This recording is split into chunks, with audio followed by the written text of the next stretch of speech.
Welcome to the Fundraising Elevator, where we're all headed up. This podcast is a production of ElevateNonprofit.com, an online learning platform for fundraising event professionals. We're coming to you today from the studios of the AV department. Please welcome our hosts, Kristen Steele and Samantha Swaim. Welcome, everyone, today. We are super excited to have Michelle Holman with Greater Giving joining us today. The guest experience of your event can be completely enhanced by how you use data before, during, and after your event, which is funny to talk about the humanness and technology that way, but we really want to bridge that gap and have people start thinking about how one really makes the other go. And Michelle is one of the select few who has been to more events than we have. Michelle Holman has been to literally hundreds and hundreds and hundreds of fundraising events over the 20 plus years she has been with Greater Giving. And we want to talk to Michelle today about how technology can really enhance the humanness of your mission.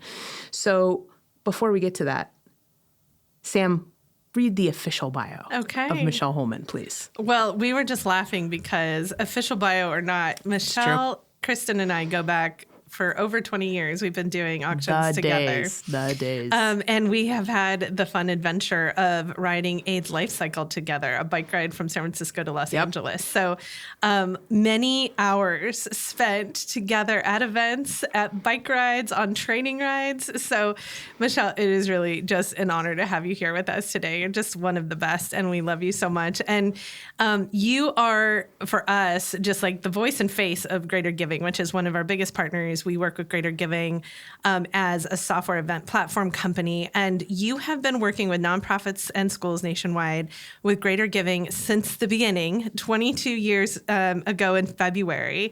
You have attended and supported more than 500 benefit auctions, and before joining Greater Giving, Michelle had chaired several benefit auctions, served on committees and advisory boards. Her experience and proven expertise has been leveraged by hundreds of nonprofits and schools to maximize their event success. She has worked with some of the nation's most highly regarded charities and auctioneers and loves to share the secret of fundraising. So, Michelle, welcome to the show. We're so glad you're here to share your secrets to fundraising. Oh, thank you for having me. It's so nice to be here with two of you. Boom. Well, let's talk about the secrets of fundraising to start off with, because I think that your bio just tees us up so well. So what would you say are sort of the resources and tools where a tech tool, or what is that moment when a tech tool can transform an event? Oh, I would say that, looking back with my experience from the very beginning of time, as we were talking about with beginning of time, 2002, and here we all are 30 years old, right? So thank you. Thanks for that. How could we be 30 and do this? But looking back at a tech tool, I truly, truly believe that you absolutely have to have it. And for the sake of sanity for yourself and for your staff, and also for your guest and their experience, you need to have event management software. There's just no way to do this manually anymore. And I also think that it's expected that at events that you are running an event organized and respecting your donors and their time, and making sure that all of your information is in there correct.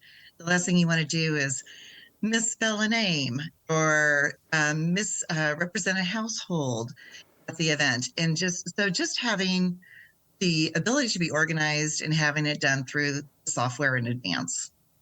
Agree. We are going to talk a lot today about just guest experience as a whole, but if someone doesn't know what Greater Giving is, I want to give them my little 2-minute tutorial, and then I want to ask you a couple of and then Michelle's going to grade you. Yes. And then she'll give her spiel.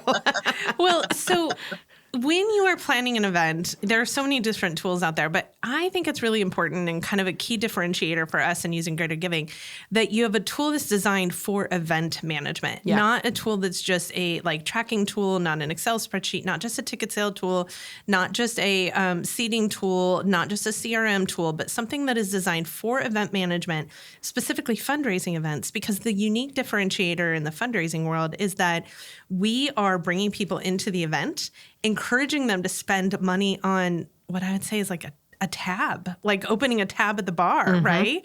And we then close them out at the end of the night. And so giving them a bid number to spend with doesn't mean we have to have a point of sale or a cash transaction at every engagement like we would a carnival.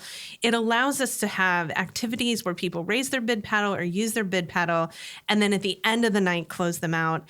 But on top of that, it allows us to track things like you just said, Michelle, households and donor information and their giving history in such a profound way. But for me, that differentiator in that people can have a bid number and that we have time after the event to reconcile all of the charges and all of the expenses before we put it on their credit card is a game changer, because that is what allows us to do good guest management, good donor management, and make sure that a simple data error didn't happen before we hit go on their credit card.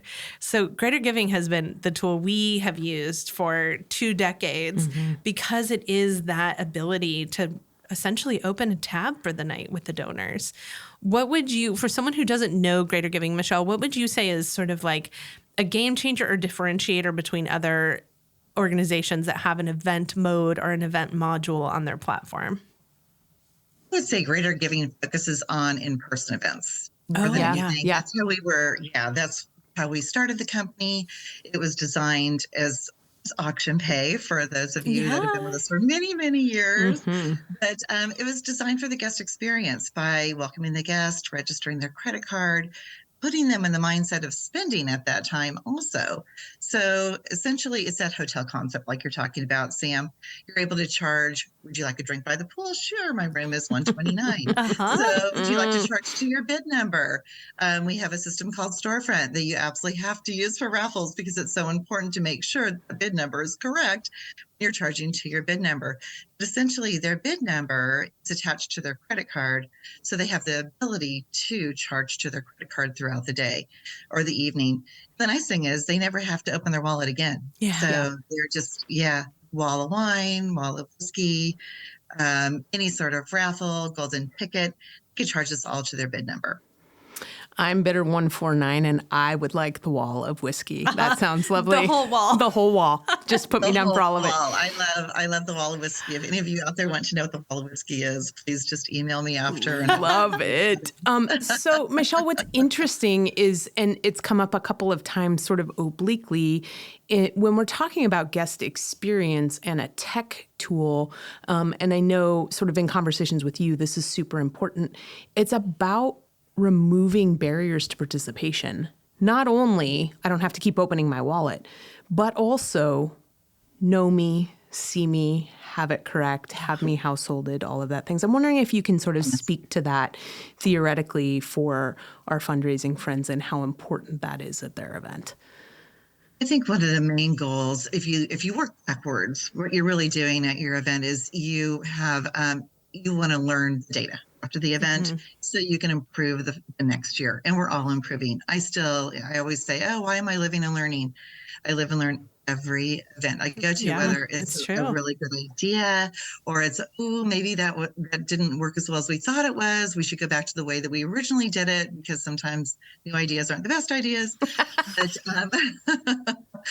I do think that you're not reinventing the wheel year after year. So you're focusing on that data, that historical data that you do get to focus on in Greater Giving, and it helps you work your strategy year after year. Yeah. So as we all know, with staff right now and after the pandemic, there's a lot of new in-person events. Yes. And new staff that has never done an event before. But when they open up the software and they see that historical data, they're not reinventing the wheel. You can move forward with that. How do you feel like, I think that's a great sort of foray into the next thing I'm thinking about, and that idea of new staff and cultivating relationships and what that can look like and how good data can help make that happen. How can organizations set up their staff with that platform to be able to go out and continue the success of that event and those donor relationships? Well, I'm so glad you asked that question. So this is the area I'm most proud of, Greater Giving. We have the most amazing client service team, just first class. And I would say Well, I've been here almost 22 years. It's not uncommon to see someone that's been with us, Siri, 20 years. We have many people that's 17, 18, but our Yeah. client service team has been with us, on an average of 10 years, which is unheard of with the client service team, but they're very good. They're very patient, very knowledgeable. And the nice thing about Greater Giving is you have unlimited tech support. So if you have a new staff member, you're not responsible for training them in Greater Giving. Greater Giving does that. So we have unlimited support through phone, through live chat, through email. We have live training on webinars. And then night of the event, you have 24/7 event day phone support with our client service team. We don't outsource any of that. So as far as a new person coming in to start with Greater Giving or with event software, I would highly, highly recommend you start. I get phone calls all the time. We have an event in 4 weeks. Like, ooh. Oh no. So we'd rather have you start out on the right foot, which we have plans in place to make sure you're successful. One of which with Greater Giving is if you're within 6 months of your event, there's no payment due until after your first event, which is nice because you have so many other payments going out for so many other things. Yeah. But selfishly, we don't want you to worry. We don't want you to stress while you're learning the software.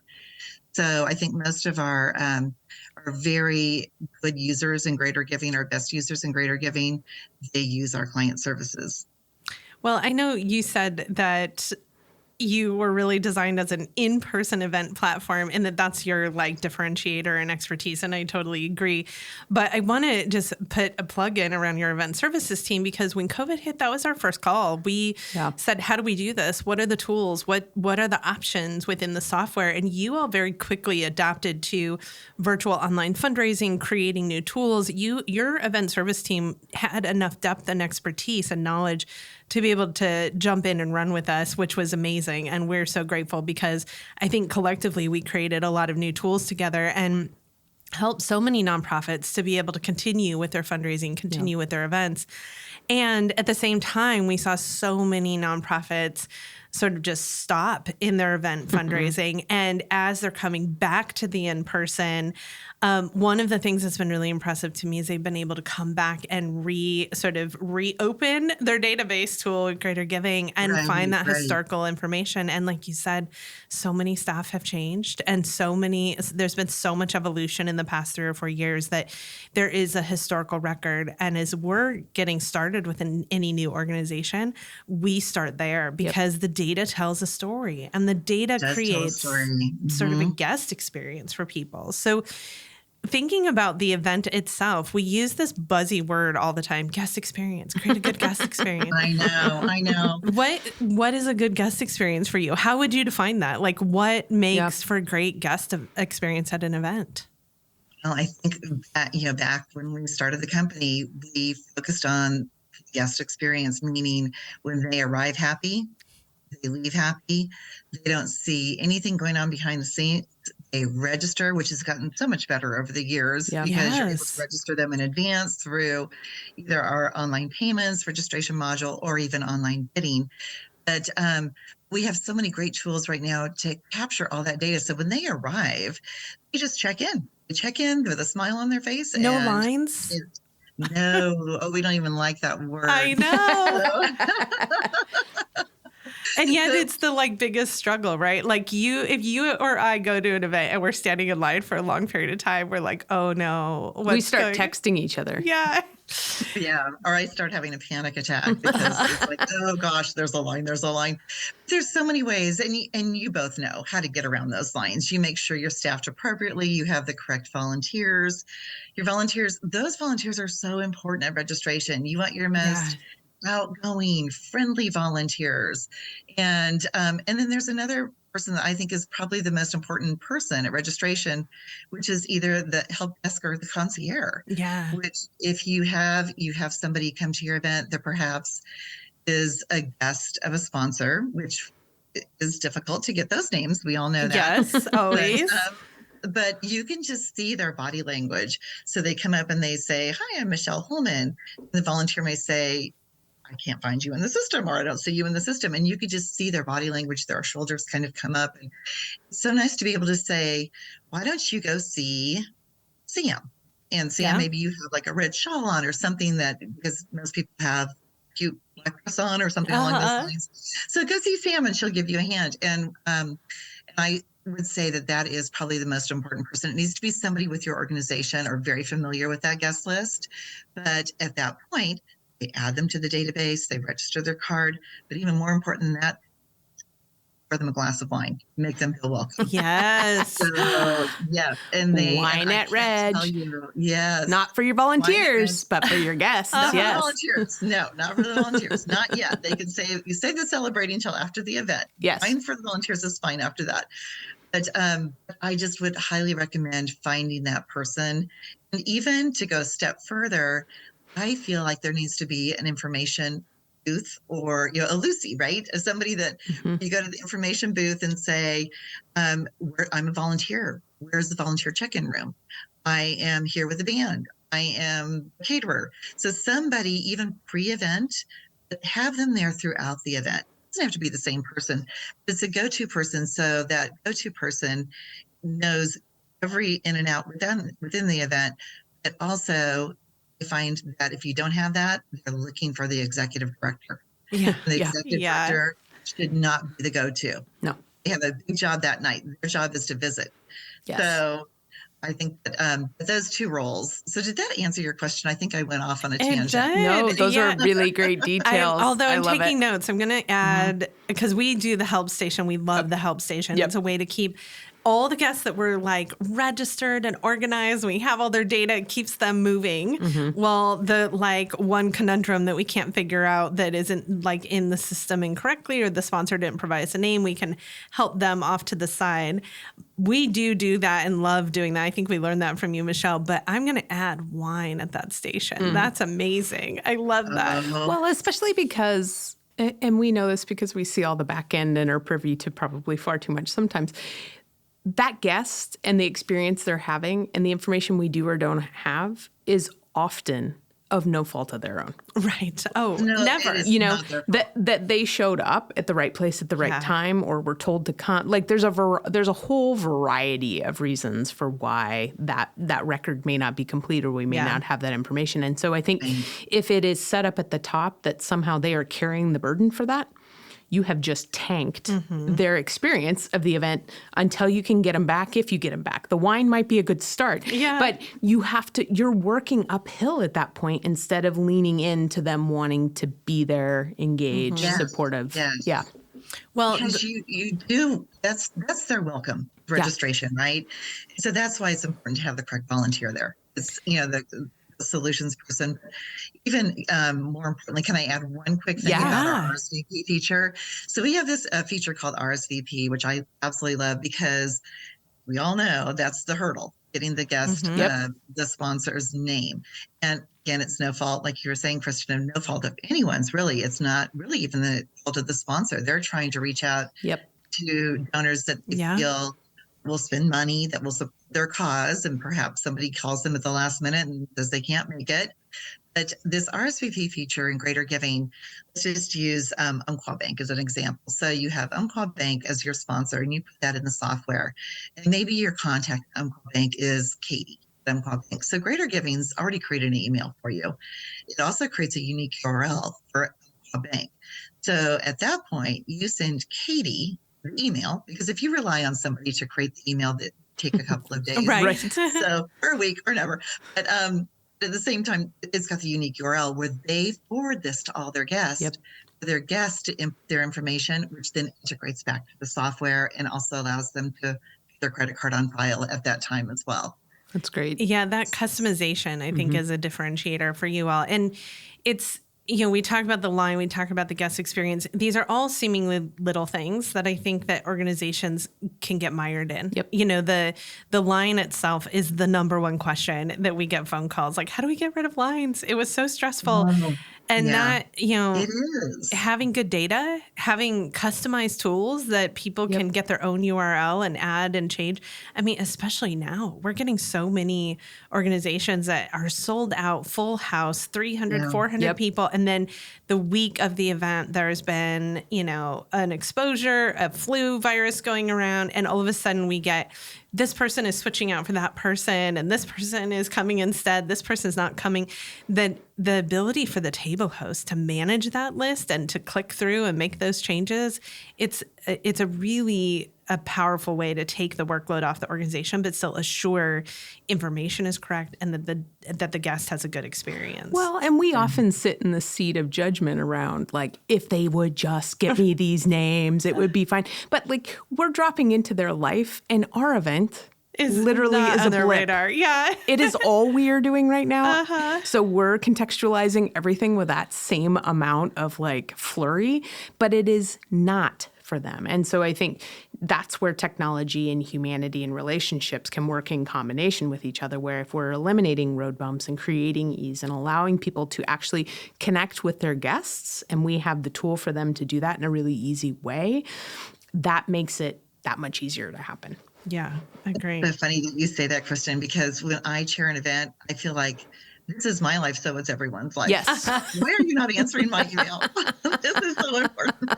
It's true. It's true. But even with our, our guide dogs with the blind, we all three work on that. And, they love to have name tags. Yeah. So it's so important to be able to have that name and that table number and that bidder number for them as they arrive, and the name's spelled correctly. And so I think that that's what the RSVP feature will ensure, that it's not foolproof. You're still going to have somebody show up and say that they're Kristen and they're really Sam, and Kristen taking the place for Sam, because we're human. Yep. But at least we're not dealing with the 40%. We're only dealing with maybe 5 to 10% of having to add those names. Well, you touched on something that is, how does data intertwine with guest experience? And I think when it goes wrong, it's very visible, right? Like when we memorable. And memorable. Not only visible, but very, very memorable. When we have their name wrong on their name badge, when we have, their seat misassigned, and all of a sudden there's 15 people assigned to a table of 10. When, a group arrives and it has a different group's name on the table, all of those are things that the donor walks away with and remembers. Yep. But when it's done well and it's clean data, it's not the talking point. And that's, to me, what is the goal, because it makes the event the talking point, the message, the mission, the organization, not the dysfunction, but the professionalism. And I think that it's funny. I have two stories, Michelle, that you'll just die. I was at an event. This is the same donor. I feel so bad for this donor, because he's very involved, goes to a lot of events that we produce. But he was standing clearly in a long line. I don't even know what the event was, and texted me at home. He didn't know I was home, and he said, "How do I get out of this line?" Because he knew that it was going to be a long night, and he had just been standing there for so long, and I had to say, "I'm so sorry, I'm not at whatever event you're at. I don't even know what event it is." And then that same donor at the same event went to his table, and he had a table of 12. He had purchased a king table, which is like a bigger table, and they had seated him at a table of 10, even though he had guests standing there with him with no chair. And they played this kind of like funny game of musical chairs. And then he took his two guests without seats that lost the game and took them over to registration and said, "Fix it." And the poor volunteers at registration were so frustrated. And I wasn't even at the event, and I've heard this story. So it becomes the talking point when it's done poorly. But when it's done well, it's like invisible to our donors, right? And I think that that's such a critical reason to have, as you said, Michelle, at the beginning, an event software that is designed for that purpose. Are there other sort of stories or examples where you see that like the good data really creates or makes or breaks the guest experience? I think one of them is, guests are very forgiving, right? With like a meal choice. Yep. Oh, sure. But like you're mentioning with the table assignments, or even it's tough because a lot of times we don't know, or just say it's a school and it was, two parents coming to the event that are married, and then the following year they're not married any longer. And so, those things, database can't really fix those unless that information, right? So you have to be a little bit forgiving of yourself when you're working in the software, if that perhaps happens. But trying your best to make sure those names are spelled correctly. That's a big deal for me. My maiden name was McCuish, and so it was MAC capital CUISH. I had to spell it every single day I said my name. So for me, it's important to spell somebody's name that has a different name, Yeah. right? A unique name. So I do think even table assignments, RSVP feature with the meal choices, as I mentioned, they're forgiving with that. But the guest experience with the software also is the end of the event. So Yes. item pickup. So item pickup, that could be chaos. And if anyone has ever been to an event where it was chaos, they remember that. Yeah. What they try and do is they try and leave early. They try and rush the line. Yeah. So there's a couple of ways to handle that, but you don't want them to leave early, because when they're leaving, usually the silent closes before the live start. It's one of the best practices that we follow. And then you have your live and your fun to need. Well, when they're having their dinner, the live and the fun to need, their silent is closed, but they will leave, go check out early. Right. Yeah. And then they come back and they tell their friend, hey, there's no line. You got to go now. So now you have that person leaving too. That's where you're live, your fun to need. You don't want them out in the hallway picking up their items. Third, what it really does is it does a disservice to everyone else, because your item pickup volunteers have everything they need to plan and prepare for organized item pickup. We have a report, the sales listing by supporter, that gives them every ability to have it completely organized. If you allow those other guests to go in there and pick up their items early, they're behind. So they're not going to be ready for when the guests truly are ready to leave.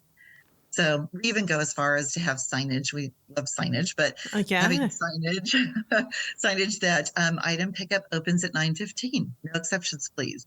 You can say it in a nice way and probably to provide you with VIP service or however you want to word it. But really, unless somebody has an emergency, there's really no need for them to be in that line. And it really can create chaos on the back end. So that leaves your guest with that last impression of waiting in a line for item pickup.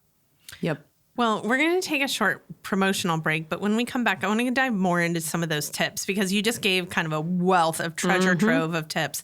And I want to give the nonprofit planner a couple of those best practices. So we'll take a short break and we'll be back with Michelle Holman.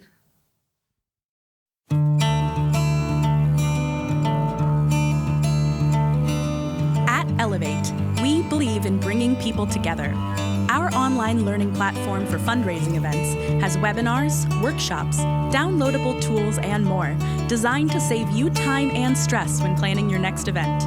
We're getting nonprofit, development, and event planning professionals the tools and ideas they need to create events that inspire donors and raise more money. So join us at elevatenonprofit.com. The link is also in our show notes.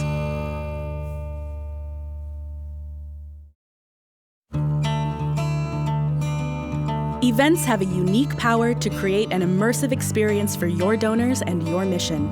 That's why we created the Elevate Conference, to teach you the tools for planning a successful fundraising event. Join us for Elevate 2024 on February 1st and 2nd. This hybrid fundraising conference will be hosted at Avenue in Portland, Oregon, and broadcast online for a virtual audience. You'll get practical tools, demos, and templates you can implement right now. Join us.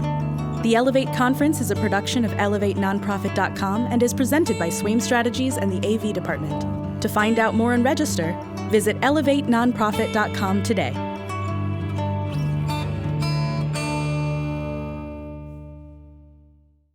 Welcome back to the Fundraising Elevator. We're here with Michelle Holman of Greater Giving, one of our partners in event software and platform Let's just say tools. crime. Let's just put it out there. One of our partners in crime. I love it. Partner in crime. Yeah. Well, before the break, Michelle, you just gave like a treasure trove of information. It's so true. I want to like digest it down for the person who is on the on the ground implementation. So checkout can be its own messy wicket for the guest experience. And the funny thing is that people spend so much time on their food, the entertainment, their program, and lack the attention to the check-in and checkout process. And yet that's the first and the last impression the donor has. So let's talk about the last impression the donor has. The first thing that you just said that I think is so brilliant is that your best practice is to have signage up that really clearly kind of turns people away until programming is over. So you keep the audience focused on the program. And we have adopted a similar best practice. We always have just a simple checkout opens at 9 so that we know it's opening after the program. But also one of our best practices is if the program ends early, or if we're ready and it's just a dance party and it's not quite 9, but we're ready to go, we just simply turn those over or pull them. And so the sign goes away and now registration is open. Oh, good idea. Yes. So what are when you are helping an organization prep, auction package pickup, you just flagged as it can be a crazy moment where the train goes off the tracks. What is your advice for the new planner who's like, oh my gosh, I have 80 auction packages. How do I do this? Well, I would say, and feel free to, if you have a better way of doing this, but I would, we have a report called the Bid 03 report, which you probably know it as. Oh, it's yes. The sales listing by supplier. And I would go off of that report because it shows every purchase made by that bidder, a package number. So you're able to go collect the package and put it into bidder bag or into a section. And so when that person comes up and says, hi, Michelle Holman, I'm Bam Swain, my bidder number is 150. They're just handed the bag full of anything they purchased if it fits. But most importantly, those gift certificates. So I don't know if you've been to any events where you see people hovered over a file. Yes. And everybody's things are flying and all of a sudden somebody gets the wrong gift certificate. That's not good. That's not good to have to call somebody after the event. I'm sorry, you got the wrong bottle of wine. I'm sorry, you got the wrong gift certificate. It's really important. I was at one event. This is so funny. I was at one event and we did have a line at checkout. I'm thinking, how did that happen? There's no way that we could have a line. And I went down and this gentleman took his position very seriously. He wanted to see a form of ID before you picked up your auction lots. That's amazing. It was cute. I mean, he really took it seriously. So, but you don't need to do that. You just need a bidder number. You just get your bidder number. But it shows also on that report if they're express checkout, if they're going to pay by check, and if they haven't paid yet. There's at times, sometimes people come in and they don't know if they're going to purchase something. And so they wait till after. And so you could either run their card at that time or register their card, or we don't see that much cash anymore, but a check from them at that time too. So I would say best practice is to organize it by packages. Is that how you recommend? Yeah. We also organize by package because I think that the thing to remember so often is that we have volunteers that are managing package pickup and they are not intimately associated with those packages. So or with the donors, which is often the piece that comes up. Hi, I'm so-and-so and I bid on X. And it's like, who? Yeah, exactly. And I think that the issue that you raise with they got the wrong wine bottle or they got the wrong, that can be a big one. You know, we've had a situation with Nikes where it was like there were two different Nikes. One was $800 pair of shoes and the other one was a $6,800 pair of shoes, and they went to the wrong donor because the volunteer saw Nike and grabbed the pair of Nikes he saw. That we always ask our volunteers to just focus on the package number. And one of the last things we do at an auction before the guests arrive in the displays and the setup is that we go around and make sure every item in that package has a package number on it that's visible to a volunteer who would just be quickly grabbing it. Especially if you've done this beautiful display. Let's say the wine is all displayed out and it's gorgeous, and you only pick up 6 of the 12 bottles and take them to checkout, and then the other 6 bottles are floating and people don't know where they belong.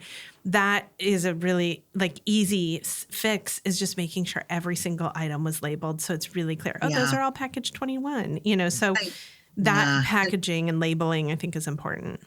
I don't think you can over label. It's like I don't think you can.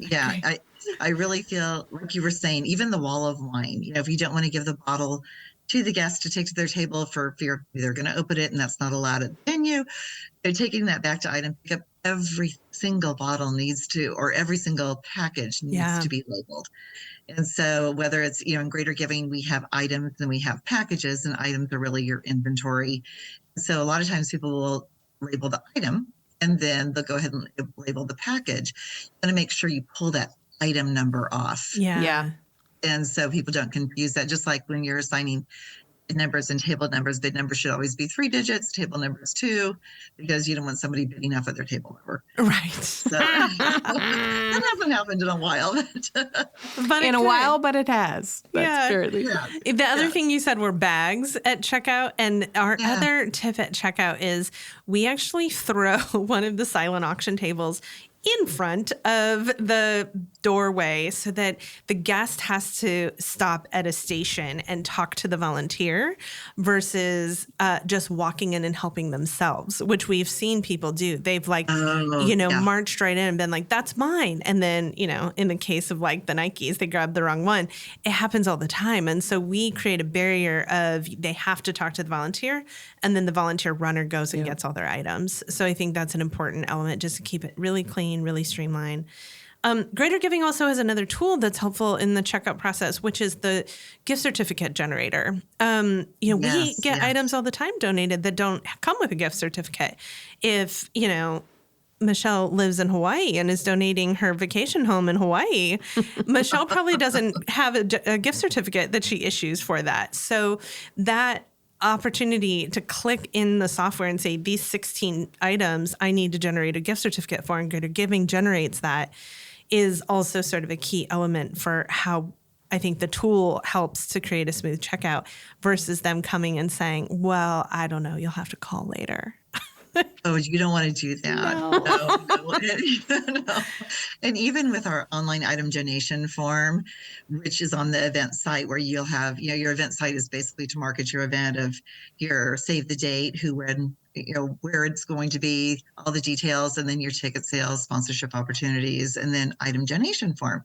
So one of the things that I like to do on the item donation form is have a section with item delivery. So it will say, I will deliver this to Ridge High School. I need someone to pick this up because it's maybe an e-bike.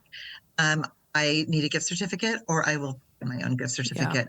That right there can save countless phone calls. Yes.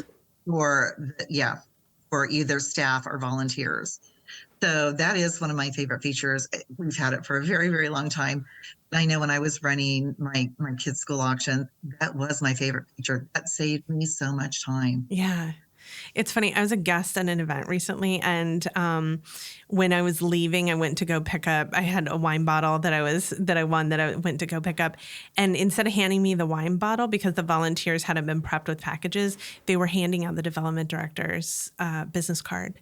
And I thought, oh my gosh, I think they've handed out 100 of those, and this development director is going to have to deal with all the phone calls, when it's probably like a box of gift certificates and a couple bottles of wine that are stashed behind registration. I so wanted to go wander around and see if I could find the items for them, because I thought that development director is going to be spending all her time answering these phone calls. But that's all part of. Go ahead. Sorry. Oh, I'm sorry. No. That's all part of one of the things I wanted to bring up was volunteers. Yeah. Is it okay to bring that up now? Please. Yes. Volunteers are amazing. The volunteers, they are amazing. And I don't know how events run without volunteers. They don't? Really, truly. They just don't. Yeah, they simply don't. If you have 10, you probably need more. Yeah. But volunteers, it's so important to make sure those volunteers understand what they're going to be doing, any restrictions, timing. In Greater Giving, you can do that. You can do that through volunteer registration.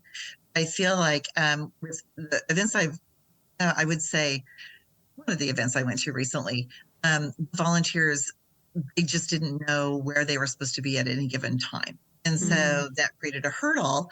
No one's fault again, but the volunteers, I think that if you tell them, sign up, don't give them a long volunteer period of time. They could do 5:30 to 6:30 or 5:30 to 7:30 registration, and let them go enjoy themselves. Where's the volunteer check-in room? Where's the volunteer dinner? Where do I put my handbag?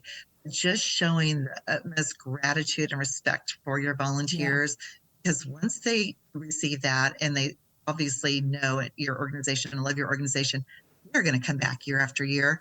And you're not training that volunteer over and over again because they know what to do. So one organization that does such an amazing job with their volunteers is Providence Festival of Trees. Yes. That is, I just went to that event on Friday, and oh my heavens, they are, first of all, if you have not been to that event, that is the most wonderful event, beautiful, and puts you in the Christmas spirit.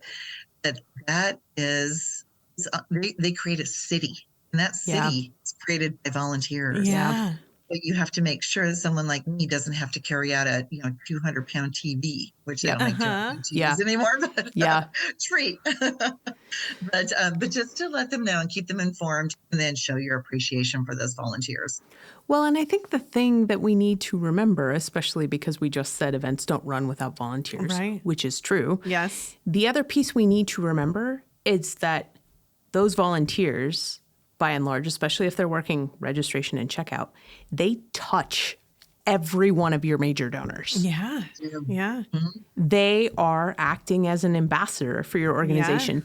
They are talking to and either making a great experience for or a confusing experience for your donors. And they are it's in how they're set up. Yeah. So we can eliminate that confusion or passing along frustration to our donors if we set our volunteers up for success, and that comes around clarity of communication, just like you were talking about. But I think sometimes we forget that. Yeah. We have the development director and the executive director and board of directors out moving through the room, and theoretically, right, not doing all of the things. Yeah. They're moving through the room. Hopefully they're not locked behind the registration station. They're moving through the room and they're cultivating relationships. But the other people that you have doing those jobs at your event are also cultivating your relationships. Yes. And so I think that's a really, really strong point you bring up, Michelle, about the importance of volunteers getting the right people into the right job and giving them what they need to feel successful.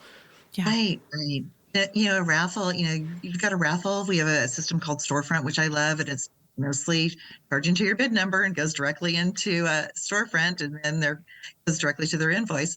But you want to have the right people that are selling those raffle tickets. You want to have the outgoing, the true believers in your cause, because even though they don't have to talk about it, your guests can see how much they love the cause and how excited they are to be out there promoting and helping to raise funds. But again, it's just finding the right people for the right position. Yeah. Yep. Well, and 67% of volunteers become donors. And so there's, I think, an important element too of how we treat our donors or how we treat our volunteers impacts if they become donors. And you mentioned something that they can work a shift and then be released into the event and go have fun. That is a best practice that we follow at every event, which is, we always have sort of a lead person that is managing each sort of different area of the event. And so the volunteers have someone to check in with. But when they are complete, that lead releases them, and then they have a table assignment. And we try to seat every guest or every volunteer. If we have a situation where the event has sold out and there's a wait list and we can't do that, then we tell them how they can participate, that we have a volunteer room for them. We actually just had an event that had that situation, and all the volunteers had a volunteer room with box lunches, and they had a broadcast of the event happening in that room, so they could still see the event and participate in it. And we put up there, once the event was sort of at the place where most of our volunteers were done and released, we took wine up there too, so that they could enjoy and have a good time and not feel like they couldn't be a part of the fun. So figuring out ways to integrate our volunteers, I think, is an important element to cultivating them and bringing them into the organization. Yeah. And a special thank you after the event, whether that be maybe a volunteer lunch or, just a nice heartfelt letter. Yeah. Yep. Absolutely. How much you appreciated what they did. They do come back because they do love it. Yeah. That's why volunteers are special people. That's for sure. They're very giving. They're tied to your organization. And Sam, I didn't know that, but 67% become donors, which that's wonderful. So put them in your system. Put them in your database. I know. Oh, Give them a bidder number. Yes. We always give them a bidder number. It's funny because sometimes a volunteer will be surprised that we've given them a bidder number. And then they will be like, can I buy a raffle ticket? Yes, you can. We want you to be able to participate. So giving the volunteers and bid assignment, a seat assignment, if there's a possibility, or at least a way to participate in the program, moves them into being a donor for the organization. Right. That's wonderful. I'm wondering if you can talk a little bit about sort of some of the aspects of greater giving from the vantage point of problem solving. Meaning, I feel like our nonprofit development friends sit in a seat where it's kind of like whack-a-mole, where like the problems pop up, they get one solved, but often when we look at something like greater giving that's complex and that is really trying to achieve a lot of different aspects of eventing for folks, people don't always connect the solution with the problem that they have. Right. And so I'm wondering if you can talk about some of the pieces of greater giving from the vantage point of what it can solve for our nonprofit friends. Yeah. I think one of the things that I recently realized is how important it is for reconciliation. Mm-hmm. So you have the reporting on the back end. Greater giving is a very, very robust system. So there's well over 150 reports in the software, probably things that you would never even imagine needing. We offer, or you can do save searches on your own. But at the same time, reconciliation, 9 times out of 10, you're not going to have that 1,000-piece puzzle that you had before because you've got cards on file. But there are things that happen. There's staff accounts. There are people that want to be invoiced. There's somebody that perhaps donated a large dollar amount in the fund to need, and they have a card on file, and they would prefer to write you a check or use their DAF account. So one of the best practices that I have and relate to my clients is after the event, there's no need to hurry and rush and charge those cards. First of all, if your event is either on a Friday or Saturday, we don't want you doing anything on that Sunday because you're tired and you're going to make mistakes. So Monday, get back to the software, run those reports, run highest to lowest. See who has a card on file that perhaps you need to call or thank them, let them know that we have your card on file. Is it okay to charge this, or would you prefer to use your DAF account? Because a lot of times the night of the event, they're not thinking about that type of thing. Right. Put their card on file way in advance. They're not thinking that, I have my card on file and I want to change it to another card because I bought a big trip. So I think with reconciliation, that's super important. The other thing is sending out thank yous. So it's I can't tell you how many times I talk to people and they're like, oh my gosh, my event was 6 months ago. I haven't sent my thank yous. And it bothers people, and they lay awake at night thinking about it. You can get those thank you letters out in week in Greater Giving. They come right out of the software. And you can do it with hard copy, and you can have people sign them, or you can do a nice email with the voice attached to that, or the receipt attached to that. There's so many different options. But getting that thank you out, really, for the staff at least they get a good night's sleep at night after they send them out. And it is so important to get that out in a timely manner. I know when I go to events and I get a thank you letter within 2 weeks after the event, I'm like, wow, that's really great. Good job. Yes. Well, there's this magic moment at every event. It is my favorite moment at the event, but it's a magic moment that we often don't share with our donors. And that is at the end of the night, when all the guests have checked out and you've reconciled and you have a total, not like an estimate, not a guesstimate. The ballparky on the fly with back of the napkin math. Real number, real total. And you walk up to the development team that's been working so hard on it and you give them that number. And even when you have an event that may not have performed to goal, when you have raised a bunch of money, that is exciting. When you've exceeded it, it's even more exciting, right? And that is something that we rarely share with our donors. And so we work with Habitat for Humanity in a couple of different chapters around the country. And one of the chapters that night, they had a fundraising event where they announced their appeal total when they had done their appeal. But when you added up their sponsorship, their ticket sales, their live auction, their raffles, they had tripled that. And so when we were done at the very end of the night, everyone was loading out. We were closing up. I sat down with the development director and I said, this is the Greater Giving email blast that we're going to send to all guests right now. And she looked at her watch and she looked at her cell phone, which was her watch, and saw a text from her husband that he had just gotten home. And she's like, if my husband just got home, most other guests are just getting home. Can we send this right now? And can I write something in it? And I said, yes. And she sat down and just wrote, oh, period, my, period, God, period. You would not believe what we just did. We just finished reconciling the event. And not only did we have an incredible celebration with you all, but here's the total that you made possible. And then it was the form letter from Greater Giving about thank you. And your receipt is attached. And we're so appreciative of having you here. And the next Monday, I mean, that event was on a Saturday. And on Monday, when I followed up to notify the client of here's a couple of things you need to follow up on, and here's the outstanding invoices to pay and the outstanding charges.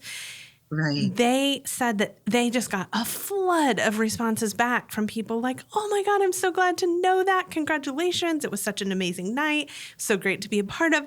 And it took her 2 minutes. It was authentic. It was in the moment. It shared that little magic moment together. So I love that. I like the idea that Kristen is asking about, like, problems that Greater Giving solves. I think that ability to be customized and to be sort of guest forward and thinking about your donors is not something that like an online ticket platform offers. But this is a tool that is designed with the donor in mind. And it's removing the barriers for you to continue that relationship. Yes. It's what you're talking about in your examples too, Michelle. It's sort of like, how do we more quickly circle back around to say thank you, to connect to the donors? I mean, it might feel like busy work to be like, oh, Joe gave $25,000. I wonder if I should charge this credit card. But I guarantee you what, if Joe doesn't want that credit card charged, he's going to remember that moment that you called, that you looked, you saw him as a donor, you saw him contextually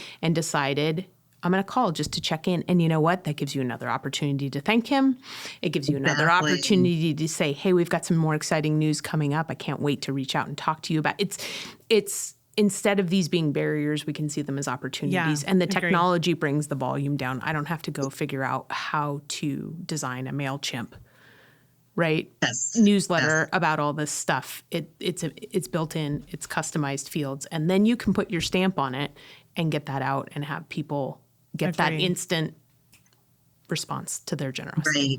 Right. I love that email blast, Sam. I love that idea because we have, as you know, with online bidding, you have the ability of sending out a text message, right? Yes. So the text message is great, but it doesn't sound like it's heartfelt. Right. It's an email blast. So it's better than not sending something out. But I think that the email blast, I love that idea. Yeah, it made a big impact for them. And I think, you know, we sometimes get to an end of an event and think, oh my God, how are we going to do that again next year or do better next year? And it's, if you continue to build off of the relationship, and that's what that moment did, was it allowed them to continue the build. People left, they'd gone home. And she even said, I know you're getting ready to go to bed, but I just had to share with you that she was very aware of where her donors were in the moment. And it just made for kind of a quick special outreach. So you get calls, Michelle, all the time from organizations all around the country. And we understand that, like, regionally, there's different cultures around auctions and giving and fundraising. But what is the number one question that you get when organizations are calling you? What's the big, like, I need to solve question that you are always advising folks on? I would say it's registration. Yeah. I would say that they want to create a great guest experience. And I would say it's registration. The other is reporting the reconciliation. But I would say that the biggest hurdle, and I tell them I'd much rather see you with, a board volunteer in a line. Yeah. So just always, if you can, get as many people as you can at registration. But I do think that they also are looking for historical data. So if somebody has, let's say they're using Excel spreadsheets, which there still are people out there, Google Sheets, Excel. And the nice thing about Greater Giving is we have a easy import. Client services to help you map your fields, to put that data in the system.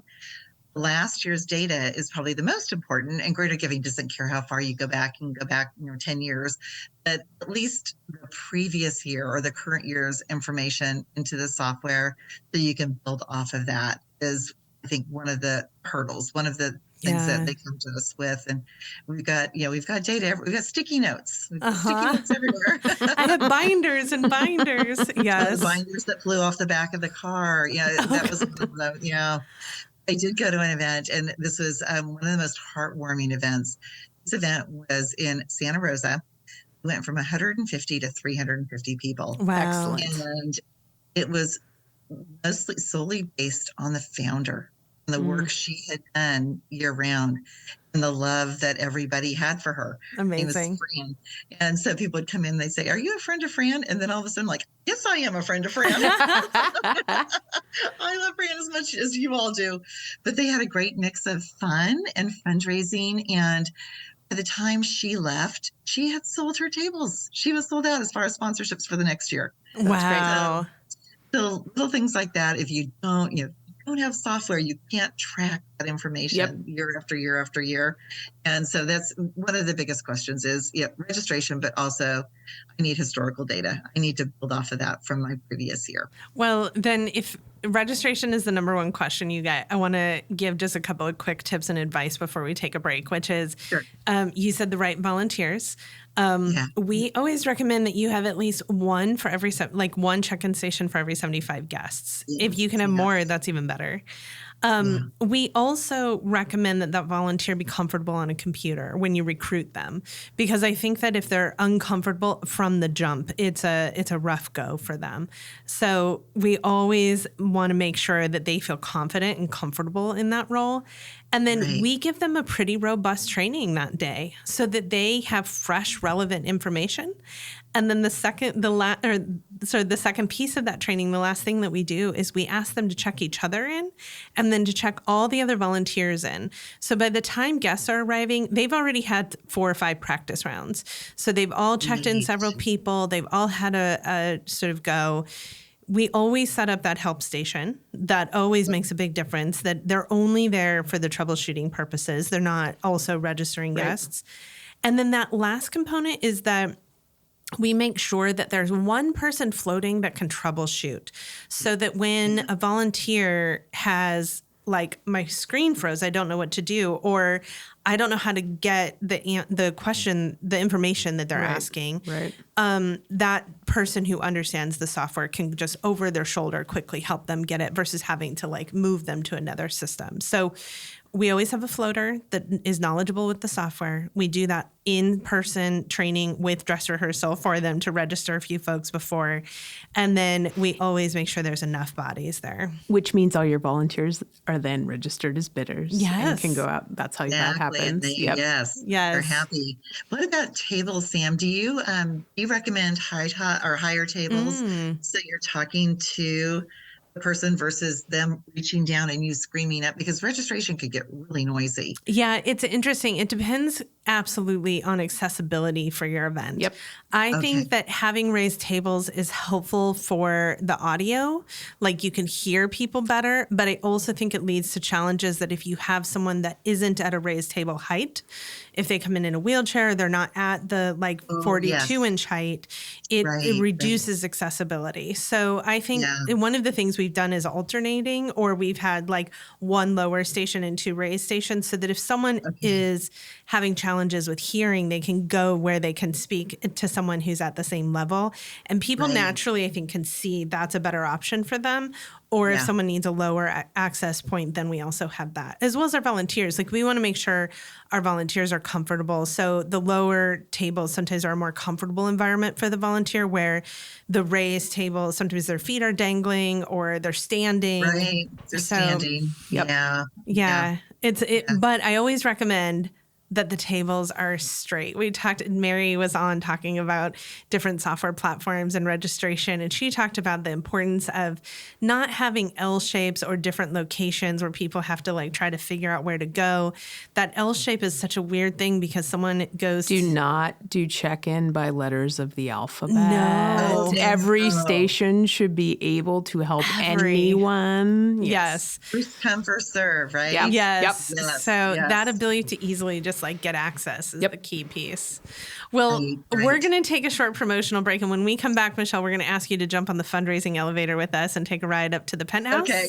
All So righty. we'll be Sounds back good. in just a moment with Michelle Holman.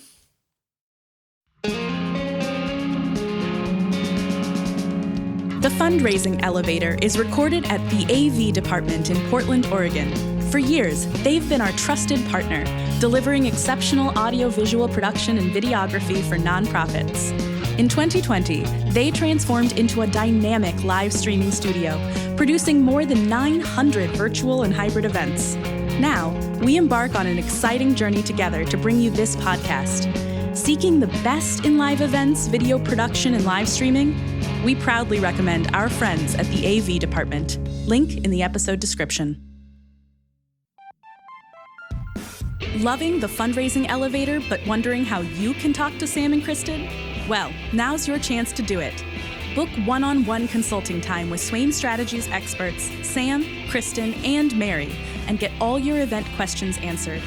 Our team has you covered on strategic planning, fundraising strategy, storytelling, data tools, and registration support. Get the tools and the help you need to make the most impact at your fundraising event. Book at elevatenonprofit.com. The link is also in our show notes. Welcome back. We are here with Michelle Holman, a long time partner in crime from Greater Giving.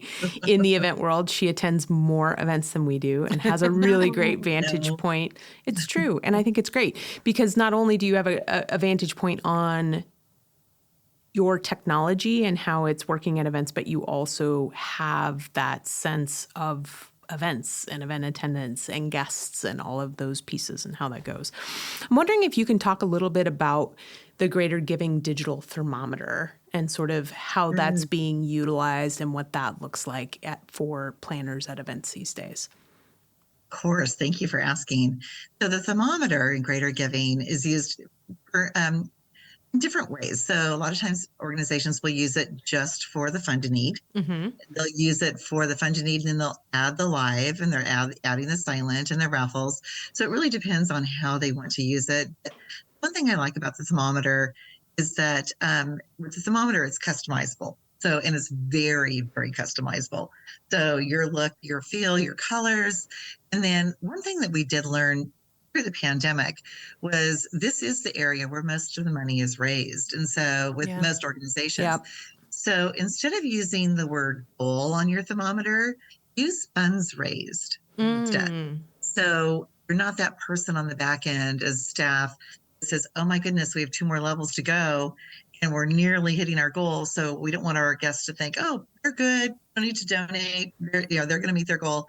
So, and they raise the goal in the middle of the event. So you don't want to be that person, or you don't want to do that. So funds raised gives you the ability to, the sky's the limit. Yeah. And you're actively showing that collective action, which I just think is so powerful. It's funny, pre-COVID, we never would have used a thermometer, and because we thought it set a limit. And now I'm seeing that it really creates that sense of like collective action in a way that has really mobilized giving.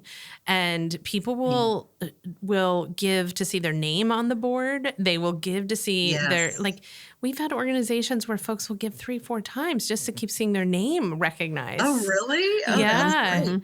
So it's been a Or powerful at each tool. level, like folks will sort of do at each level to... Yes, some people do. Some people will do let's say they do the $1,000 level, and then there's a dollar for dollar match at the $250 or $100. And so they do that too. Yeah. So it's my favorite time of the night. It gives me chills. It does. Because you just, it's like everyone in the room is there to give, and they're happy to give. And so it's fun to watch, and you can acknowledge them. If somebody doesn't want to be acknowledged, you can put them as anonymous. If, say you have somebody that can't attend the event, you can also add them as the evening goes, you Yeah. could add them as well. And then we also, on the thermometer, we have what we call that gratitude reel, which is, for some reason, I can't say that. But it's a gratitude reel. It takes an extra step to put a donor's name there. I personally would rather see your sponsors' logos, that gratitude reel. Yes. Yeah. Honestly, because the more exposure you can give your sponsors, the more they'll come back to you in the future too. And there's a lot of room for exposure for sponsors with greater giving in multiple places, but I would rather see that on the gratitude reel than the name. And then it's funds raised. That is one of the tips and the best practices that I give these days, because goals are being met and surpassed. Yes. So it's Thank nice goodness to be for able that. to say, yeah. And then we do have an auctioneer display board. So the auctioneer display board is nice because if an auctioneer, let's say it's someone like, Dale, very, what's the word I'm looking for? Enigmatic. Yes. Yeah, Yes. he's You're really- like, I know who you are. And Yes. that's when he gets up there and all of a sudden, oh my goodness, I know that person, but I don't remember their name. Yes. So he can just push in 150. Oh, that's Sam Swaim. Thank you so much, Slam. So it's just, it's nice to have that at their fingertips. Not all of them use it, but it was a big request from the auctioneers. Yeah. Well, it's interesting because I think the recognition piece is the most important element. And we have an episode coming up where we're going to dive deeper into that paddle raise special appeal moment, because it's such a critical moment. But to do that and do it well, the tools are necessary. The bid paddles are necessary. And then that collective action that we see in the thermometer is making an impact. But when you have a really good fundraising host, a really good auctioneer who really knows what they're doing, if they understand how to use the tool, more tools are better. And so giving them that resource, it allows them in the moment. I mean, we had an episode recently that just aired with Dale Johannes. He's a great fundraising host and auctioneer, and he told a wonderful story about someone asking him to buy his socks because the donor was looking for a moment of levity in the event, because it was a very heavy topic and they were raising money for kids that had experienced abuse, and the donor just wanted this moment of levity. So he bought his socks, and then the next year the donor walked up to him and was like, I'm looking at those socks, and immediately Dale's like, oh, this is a thing, and we are friends now, and now we have a history, and now I need to make sure that I'm getting his name right. And so having that ability to quickly reference that is just so powerful. Yep. Yeah. That's a fun story. Well, great. It is great. And he, now he has it's become a running joke with him. He has a whole sock collection because he knows at any given time someone might buy his socks. So, well, we want to wrap up by stepping into the fundraising elevator and inviting you up to the penthouse with us. We always like to talk about the party in the penthouse and ask our guests what makes for a great party. Can you share with us a story of an event you went to and what made it really great? Oh gosh, many, but I think the mix of having a really fun time, a really good party, and fundraising. Everyone knows why they're there, right? Most people know why they're there. But to respect that donor and that guest, and also give them the ability to, in this last event that I was at, had dancing. So what she did was she went out, and it was called High Heels for Hope. So the event, she also offered any woman that wanted to take off her high heels a pair of flip-flops. Oh, so good. Isn't that fun? Yes. And she had dancing, the dancing glow sticks, and she had the flip-flops, and people just didn't want to leave. They had the best time. So that's one of my favorite experiences, is to watch fun along with the ability to fundraise at the same time. Yep. And you can have both, right? You can. You can. You want both. Yes, you do. Both. Yes. You do. Because people, when they're laughing and they're having a good time, they'll spend. They know exactly why they're there, and they will spend the money. But I think just having it be just a little bit lighthearted too. It was an organization that was focusing on suicide prevention and mental health, and so it was one of those things that it's time to have a good time. It was a heavy subject, and and they did a very, very good job. That's great. Well, we often ask folks to head down to the boiler room and ask what is a tool that you think every development director should have. But I'm going to twist this question a little for us, because you, during the break, were talking to us about a sweep. And so I want to ask you, if someone wanted a fun way to raise funds at their event, an easy way to sort of generate a lot of giving, could you talk to us about the experience you just had with the green paddle? Yes. So this again was Providence Festival of Trees, a room of close to 600 people, and they were giving. They did so well. Were there to give, and so I believe they started out at $50,000, and they had two, $50,000 donations, and then Amazing. The 25, the 10, and then when they got down to the 100, so Dale was the auctioneer. So it's difficult for Dale to look at a room like that and to record. Everyone else was recording. Dale, of course, was reading off the numbers. Because often as you go down, participation numbers go up, right? Yeah. As the amounts of the level. So when you're at $100, you're in a room of 600 people, you're looking at a lot of paddles. Look at a lot of paddles. Yeah. And also, for the sake of time, it's toward the end of the event, and people are getting a little bit antsy, and you don't want to sit there and wait for somebody to call off all of those numbers. So what they did was they had a white paddle and they had a green paddle. And their sponsor was going to donate dollar for dollar at the $100 level. And so when Dale got down to the $100 level, he said, I'm sure you all are wondering why you have two paddles. You have one green paddle and one white. Green paddle is for the $100 donation. So if you would like to donate $100 to the Providence Festival of Trees, raise your paddle and we'll have volunteers collect those. Perfect. And so we were running. I ended up being a spotter that night. I was supposed to be a recorder, but we were running, which I was so happy to do. But running and grabbing all those paddles. And then he said it again at the very end. More paddles went up again. Amazing. Again. And then it makes it so easy, as you're mentioning, to go back and put that into greater giving, because all you do is stand. You could divide out the paddles and have working teams saying, okay, you're at the $100 level and bidder 165. 149, 132. Yeah. And so that all goes into their receipt at the end of the evening. Well, so I loved that. Yeah, a sweep is such a great tool. I think it's a fun way to end the night. It's high energy and it expedites, right? We have limited attention spans these days. So we do, yeah. Well, you have brought us a wealth of knowledge, as always. And Michelle, we just love working with you. We love partnering with Greater Giving. So I wanted to ask, for folks that are a little bit curious now about how to learn more about Greater Giving, where would you direct them? Where could they get a sort of details about how they could use Greater Giving? Sure. They could go to our website, greatergiving.com. You can also email me, and I'm just M. Holman, so I'm for Michelle, HOLMAN at greatergiving.com.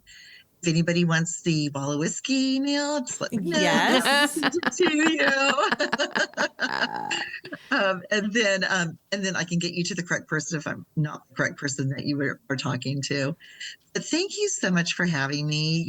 You too. I just have so much respect for you. Oh, thank you.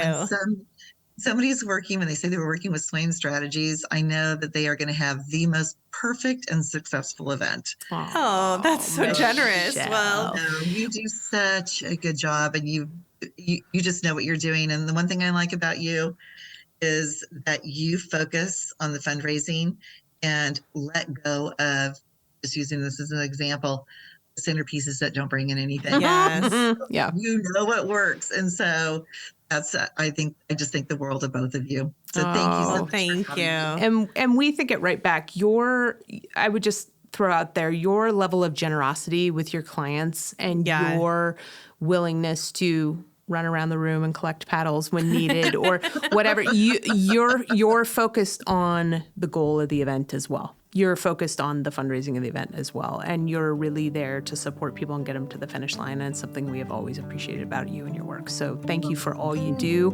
Thank you for all of your volunteering in addition to all of that. And thanks for just being a great human out there in the world. Well, I feel the same way about you too. We all love what we do. How lucky are we? How lucky are we? It's true. Yeah. Thank you, everyone. Have a great day. The Fundraising Elevator is produced in partnership with Swaim Strategies at the studios of the AV Department. The program is produced by April Clark and directed by Steve Osborne, with audio engineering and original music by Dwayne Anderson and Heidi Christensen. Video production by Chris Peterson, Whitney Gomes, and Nathan Bouquet. Video editing by Steve Osborne. Graphic design by Pendulum Creative Group, and support from Sophia Keller, John Lyles, and Andy Dowsett.